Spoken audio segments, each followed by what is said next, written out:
Je vous parlais d'un humoriste du siècle dernier que j'adore, qui s'appelle Pierre Dac. Alors Pierre Dac, il a inventé les télévisions de chaîne en continu. Dans son magazine et journal très sérieux qu'il avait nommé Le Samoil, eh bien, il y avait tout un tas d'informations qu'aurait pu bravement reprendre CNews et d'autres chaînes de cette qualité.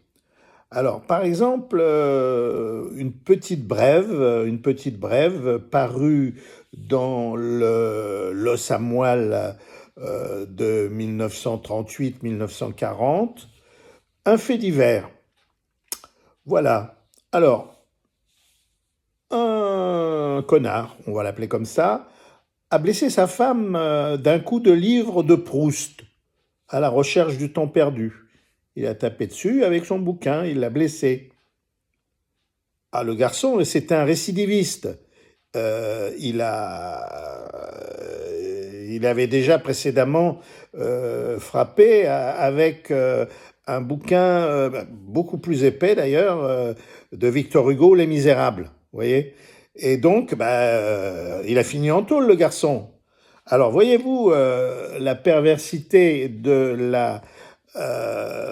l'administration de l'époque. Ils l'ont muté à la bibliothèque de la santé. Voilà.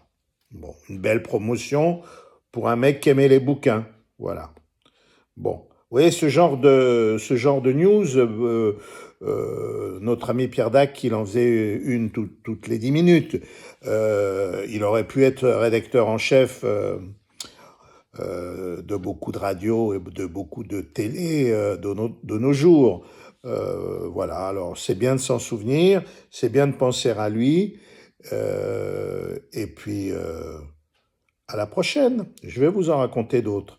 D'ailleurs, c'est marrant parce que à chaque fois, le reportage se termine ainsi.